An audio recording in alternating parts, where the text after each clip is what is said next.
You know what it is. Unique Mecca Audio, man. I got a special guest here today. We doing something special for you. I got my man, you know what I mean? I know y'all know who he is. He don't need no introduction, but I'm going to bring my man up here and let him tell you who he is. All right?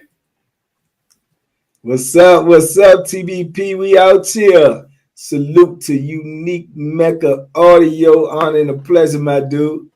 All right, that's Bankey Pound. For those of you who don't know, let's give him a round of applause. Let's give him a round of applause. Hey. All right.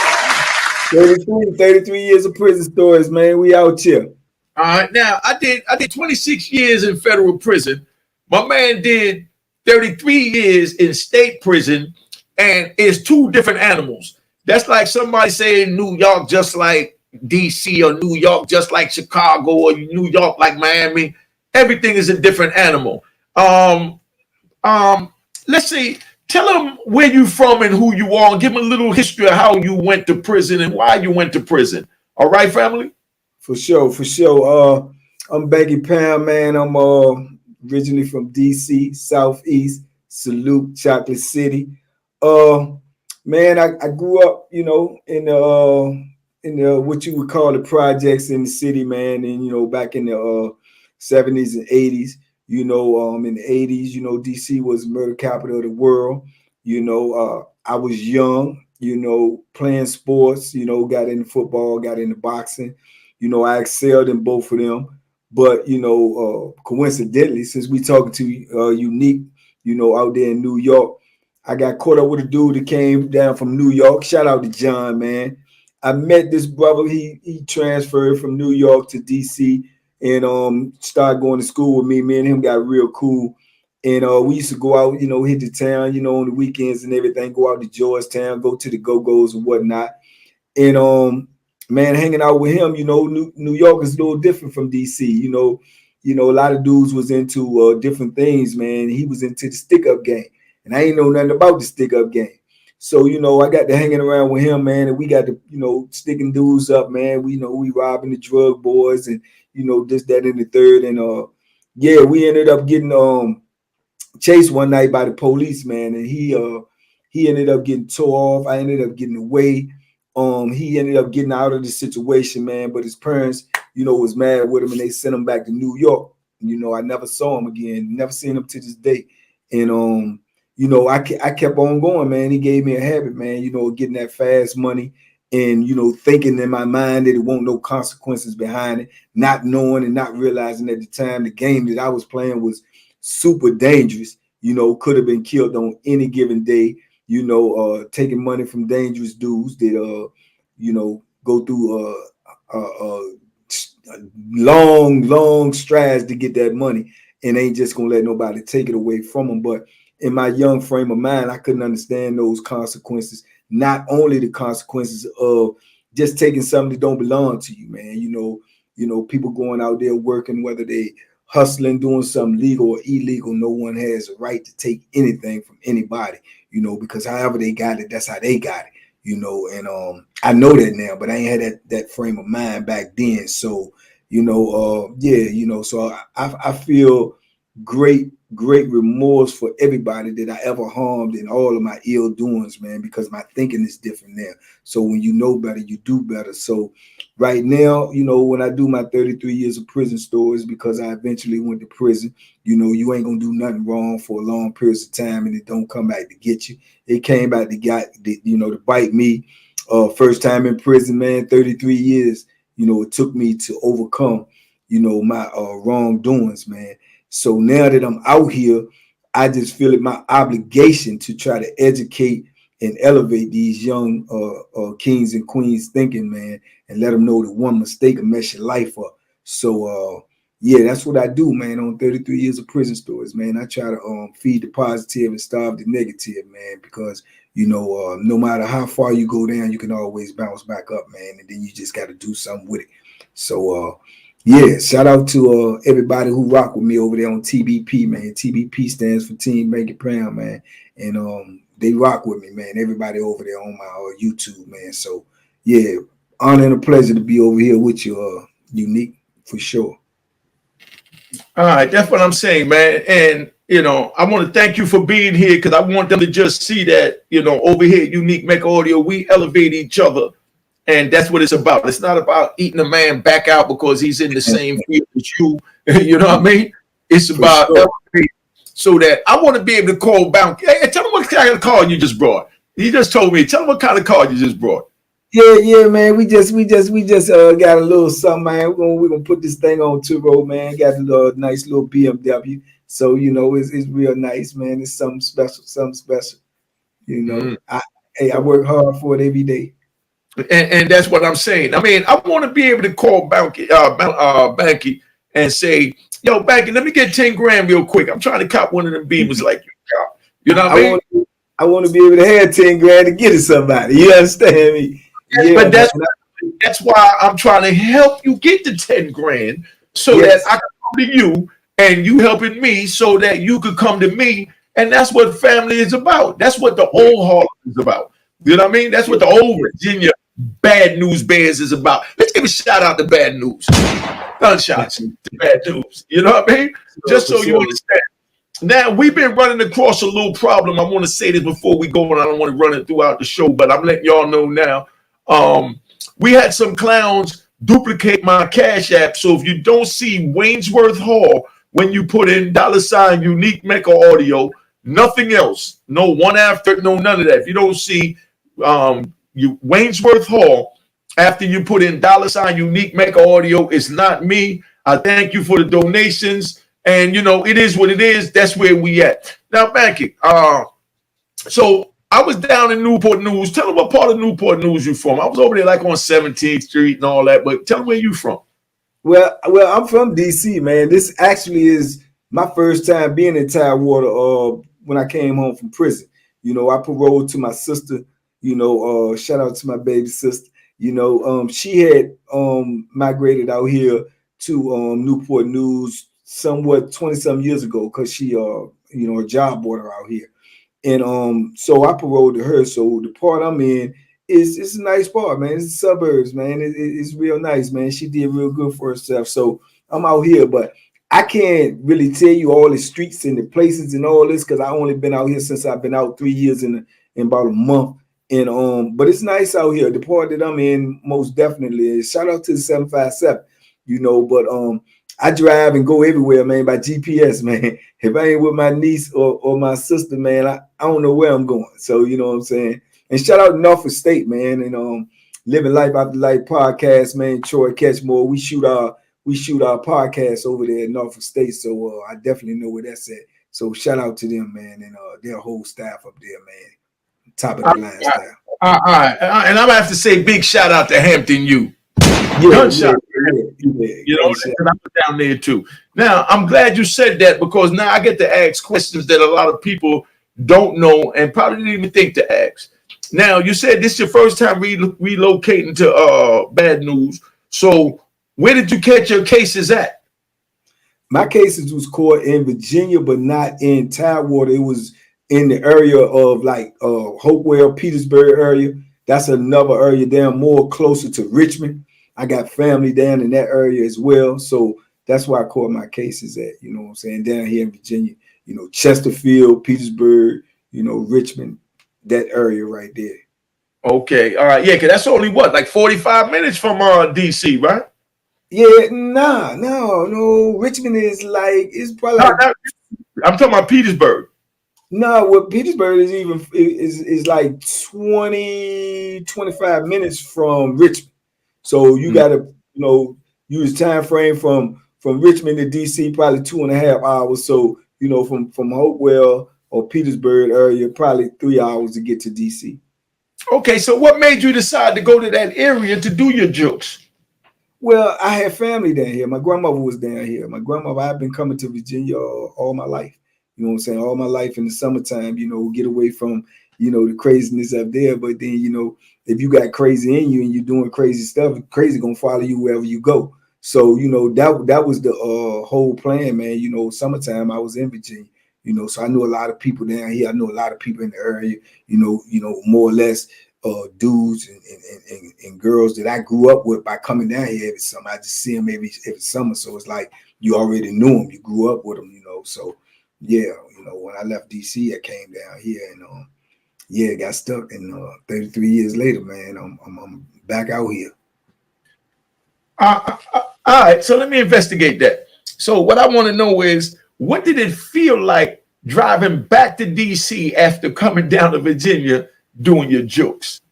Man, well, probably then it felt good. You know what I'm saying?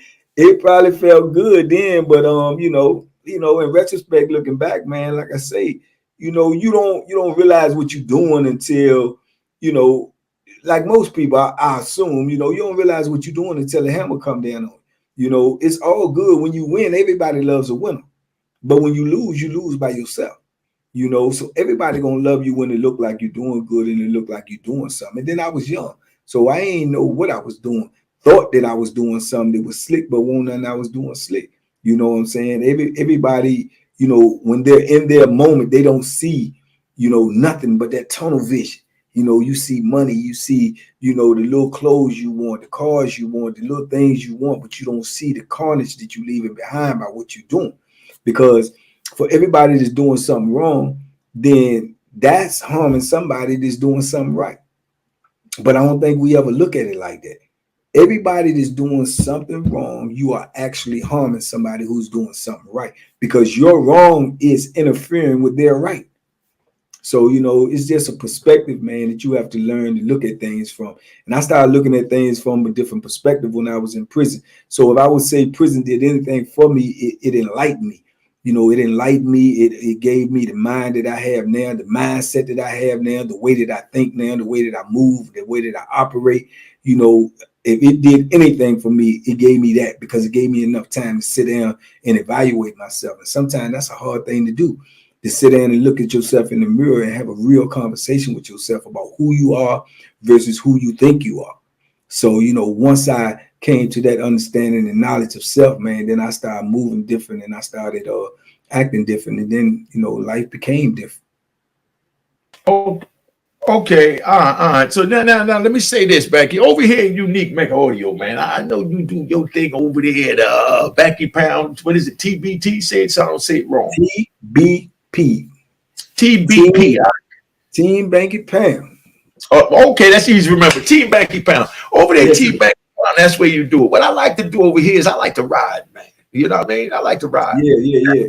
Now, I want you to ride back, 30, 35 years and tap into the old Banky Pound. Then we're going to ride back to the new Banky Pound. So my question I was trying to ask is, now, when I used to go do my jokes and I went out of state or, to a next borough, on the way back to my borough, I had a certain feeling of nostalgia. What did you feel like when you came up and you're going back to DC a richer man than you left DC? That's what I want to know. Back then. Back then. Yeah. Back then, man, like I say, when you come up on some money, man, money that you actually ain't had to work for, then in your state of mind then, in my state of mind back then, you just felt like you got everything that you need. You know what I'm saying? But at that moment you feel, yeah, kind of like it's like euphoria. This second I didn't have this, now this second I got this. So I could go buy this, I could go do this, I could go do that, and you got no worries. You feel like you got no worries. But in actuality, that's an illusion, man. That's an illusion. But people get drunk off of them illusions. I was drunk off of them illusions. You know what I'm saying? I love money because I love not having to ask anybody for nothing, not having to put my hand out. So more or less, when I had money, I felt like I was, it was my identity. You know what I'm saying? Whatever I had, I could do what I want. I can go buy what I want. I could do, and I was young, so that gave me a sense of independence, and it felt good at the time. You know what I'm saying? But like I say, once you go through all of that, it's good when you got it. It's good when you win, and it's good when you getting away with it. But it is 3 times as horrible when reality sets in. So it's kind of hard for me to like think back to those days, because like in those days, like you said, I felt like euphoria.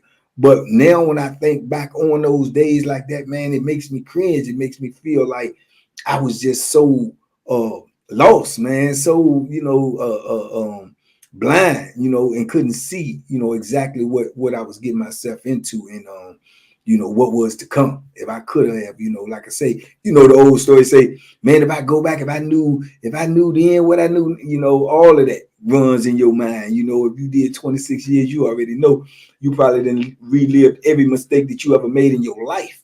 You know what I'm saying? When you sitting there in them cells and you sitting there and that waiting and you just not knowing. See, I don't know exactly what your situation was. In my situation, I didn't even never had to get out. You know what I'm saying? I had life sentences. So I ain't even had to get out. So it's a blessing to me, man, just to even be out here. And I acknowledge that, man. So when I think back on those days, it's not too much. Even the times that I thought was good, the times that I thought that I had fun and enjoyed this and enjoyed that, is not as as exciting as it was back then. Now, when I look at it, it just looks like just bad decisions, man, all the way around the board.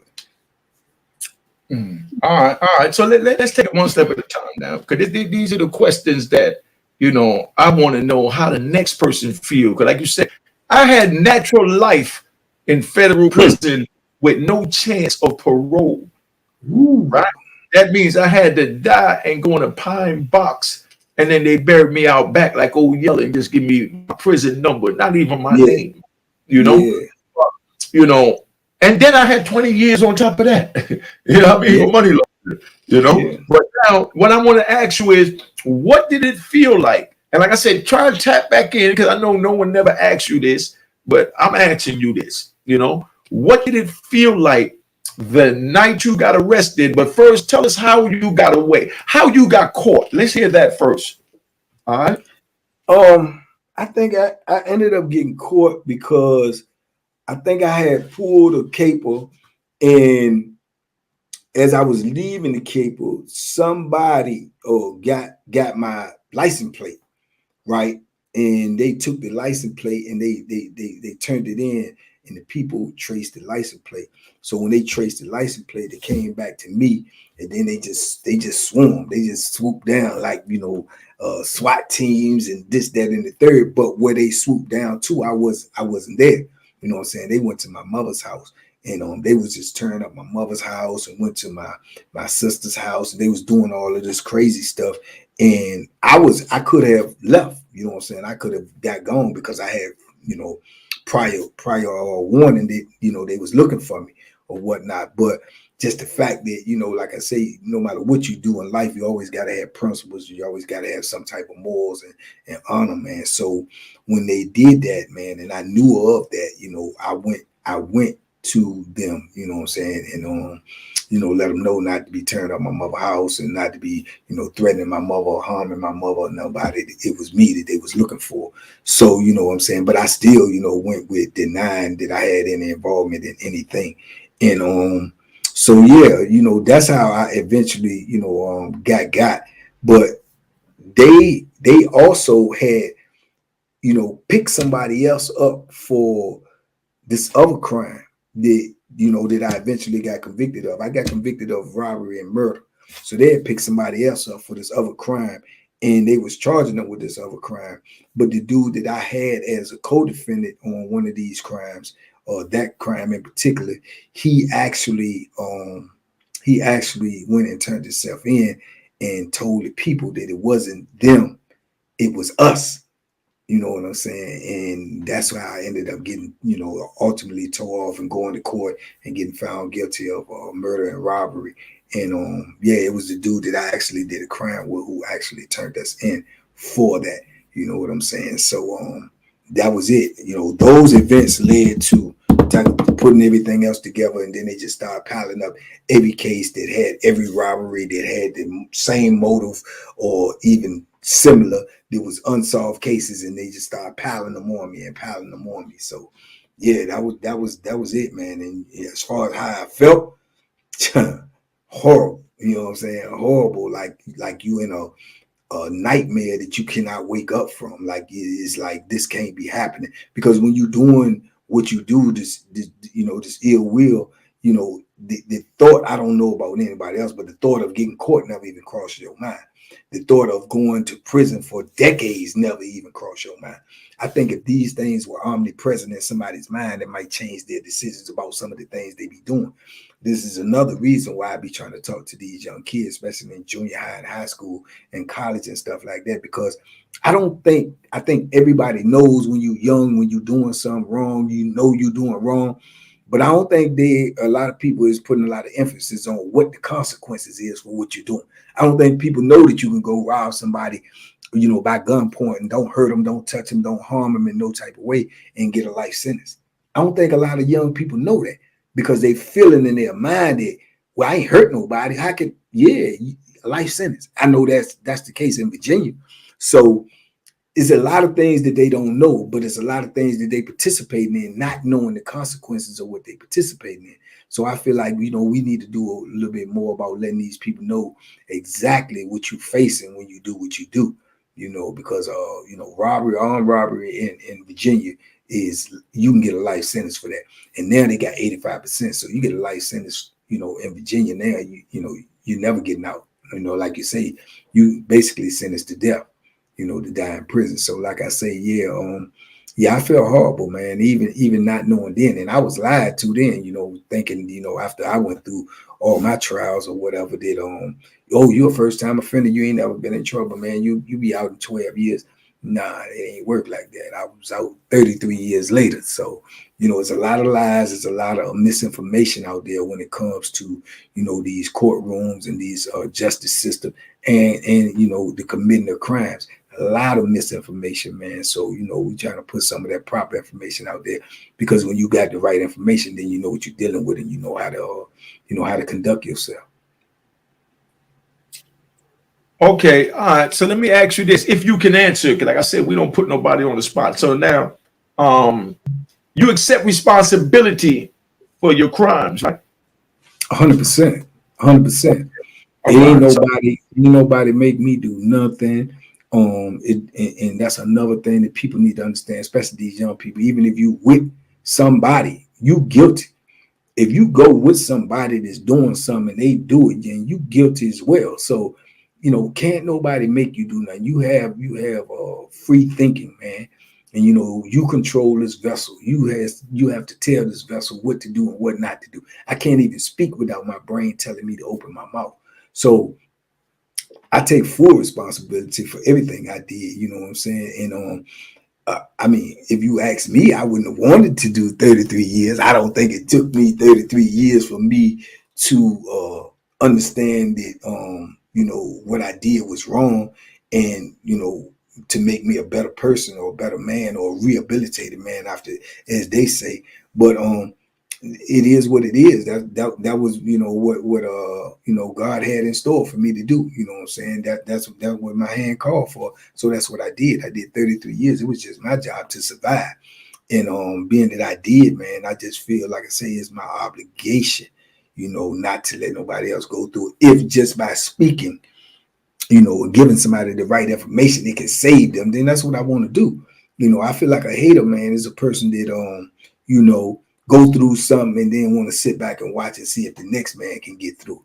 I feel like, a real person, man, an honorable person, a person of morals and principles, will go through something and he'll tell you and forewarn you that what's lying ahead for you. Just like we said about this, this YouTube thing, man. We supposed to help each other. We supposed to uplift each other, man. We supposed to, give out game. Knowledge is free, man. Give it away. You know what I'm saying? If you die with it, what good is it doing to anybody else but you?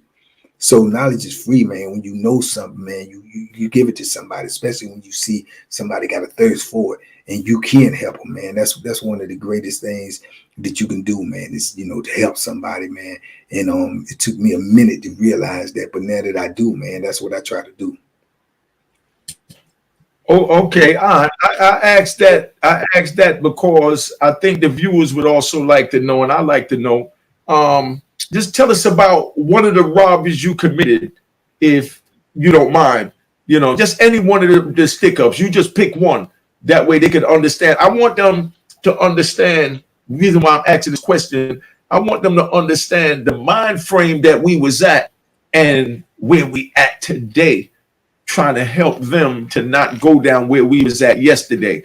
So if you could just pick any one of the robberies, just so they get an idea how it played out back then, so they know how.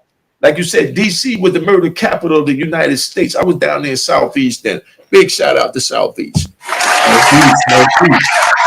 out to Southeast. You know, big shout out to the whole district. But I'm saying I got my most money out of Southeast. But yeah, give us one of them. Just pick one that that you're comfortable sharing with. You know. Yeah, man. Like I say, I can just off the top of my head, man.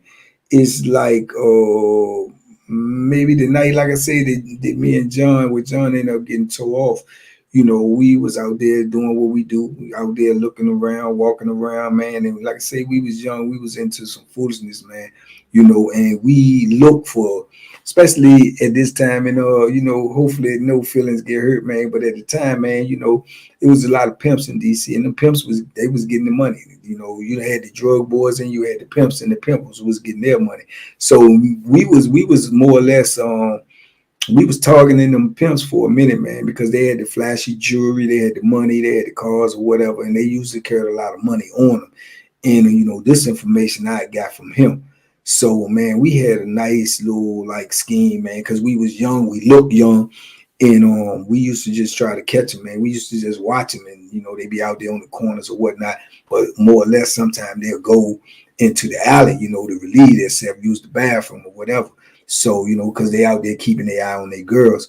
So we would be like laid in the cut somewhere, man, and waiting for them to do that. And when they come back there, man, we just, catch them and pull out on them and, ask for the money, man. And hopefully they gave it to us, you know what I'm saying? But some of them, they might want to fight. They might want to do this, that, or the third, man. But we tried our hardest not to, ever had to bust nobody. But we have had to, crack somebody a couple of times.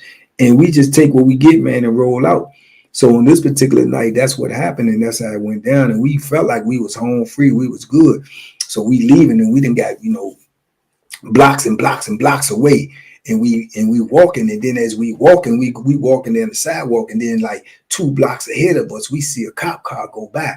So as we see the cop car go by, you think nothing of it, but it's a cop car. So as we get to the next block, then we see cop car go behind us. So that's when the paranoia set in. He was like, man, they trying to get us, man. They on to us. I'm like, nah. But in my mind, I was kind of paranoid too. So we keep walking. And as we hit the next block, as soon as we hit the next block, man, they just came from everywhere. All from behind us and everything. So we take off. I go one way, he go the other way. So I'm running, they chasing me, they chasing him, and I'm running for my life. You know what I'm saying? I'm running for my life. And I had like 2 of them down on me. They was behind me, man. And I ended up running through this parking lot. And as I get to the edge of this parking lot, it's a real big, long drop, man. And I look over and I'm asking myself, and this is in a split second, I'm asking myself, if I jump, can my legs withstand this? It was grass at the bottom, but I ain't know because it was so far. But they behind me, I got nowhere else to go. So I just jumped. And when I jumped, I hit the ground and I rolled a little bit. And I got up and I just took off running. I run across the highway, run through cars and everything, man. And I see them on the radio and they hollering. And then I heard cars coming around there, spirit. So they on the radio, so they ahead of us. So they coming around there now. I'm still tired. So these ones is gonna jump out of the car. They're gonna be fresh. They coming behind me. Man, I run and I get in a little suburbs section and I'm jumping over, fences and everything. And I'm moving and I'm trying to get away. Man, I ended up in somebody's backyard, man. These people's backyard, and they had this big old long stairway, but up under the stairway, man, they had a lot of wood like that you put in a fireplace. So I get over there in the pile of wood and everything, and I just lay down, man, and I try to be quiet, and I'm up under the stairs, and it's fences everywhere. All these yards are fenced off, and I just lay over there and I start putting little pieces of wood and stuff across me, and I'm laying there, man, and I'm scared. My heart is pounding like I don't know what. And I could hear the radios all around me and the flashlights. I could see them. And I'm just steady, man. And then I heard the dude got the dog out there and the dog is moving around. And I'm just paranoid and I'm praying. Man, I was so scared that, I think God was with me. I should have took that as a warning sign, man, because I laid there all night, man. I didn't get up till the next morning. You know what I'm saying? Because I was too scared to get up. I was scared if I got up and went out there, they was gonna be waiting for me. So I got up that next morning and I went out there, man. And at the time, man, I was out there. I had on like, double everything. I had on 2 sweatsuits.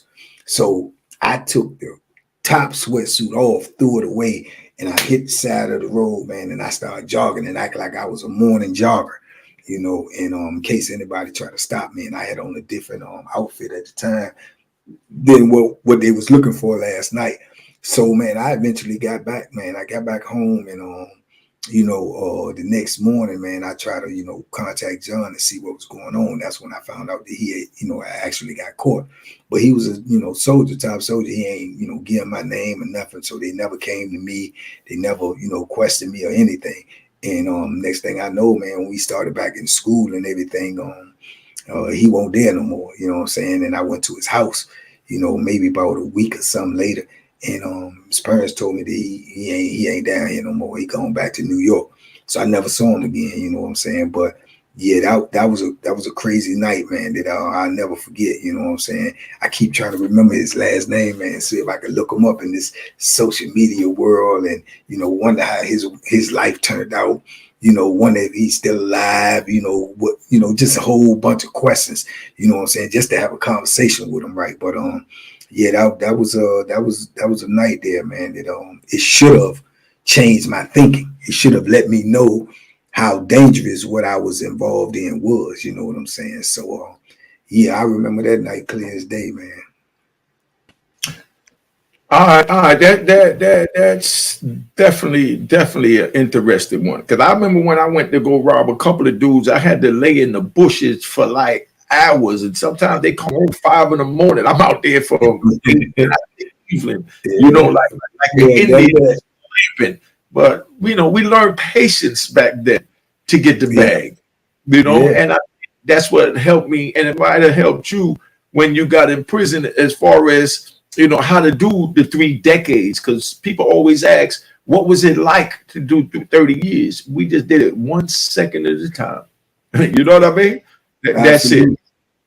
I tell people all the time, you got to reinforce that. You don't just say in your mind, I'm going to do 26 years. I'm going to do it. I'm gonna knock it out. You don't just say I'm going to do 33 years. Nah, you have to reinforce that fortitude in you every day. I'm going to get through this day. Then I'm going to get through tomorrow. Then I'm gonna get through tomorrow. It's everyday grind, man, in prison. I know that's how it was for me. It won't like you just say, oh, I'm gonna do this. I'm gonna do I got a life sentence. I had 2 life sentences. I'm gonna do this. You know what I'm saying? Nah, you can't say that. You gotta say, I'm gonna do this day. I'm gonna get through this day. Ain't nothing gonna get in my way, ain't nothing gonna stop me. That's that. You know what I'm saying? That's how I'm going. But it's day by day. Absolutely day by day.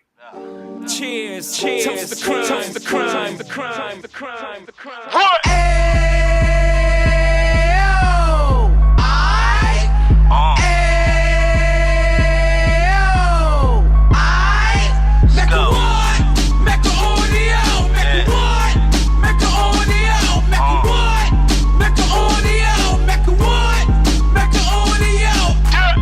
Fresh out the can of 26, he back on the strip, getting back in the mix. What he mentions a gift. You stand up 10 toes down, and I suggest you pay attention to this.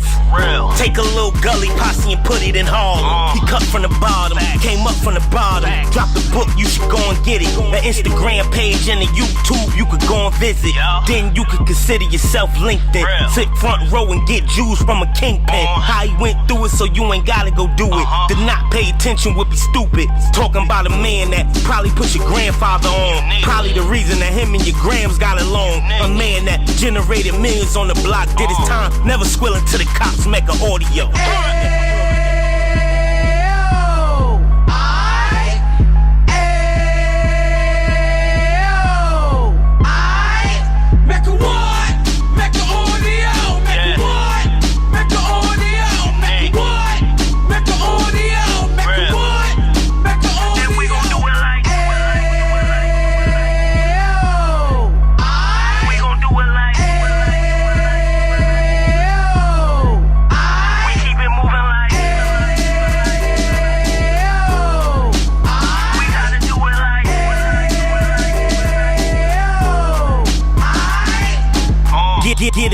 2 G's in the 90s. Drop top Beamer so shiny. I let shorty go, she was whining. Treat her like my past, she behind me. Spend a couple bands on the Dapper Dan. You be back again, getting green like a Packers fan. No cap, it's a roaring uptown. They be horn uptown, Dominican bust downs. Now we on the positive, we got a lot to give. Now he trying to stop the kids from being inoperative. So take heed, homie, lend a ear. He started in uptown, he gon' finish dead. But now it ain't about selling drugs, buying cars. It's about buying property to make the community ours. So we can give back to the youth them, cause they the truth them. And bless up to all the rudiments.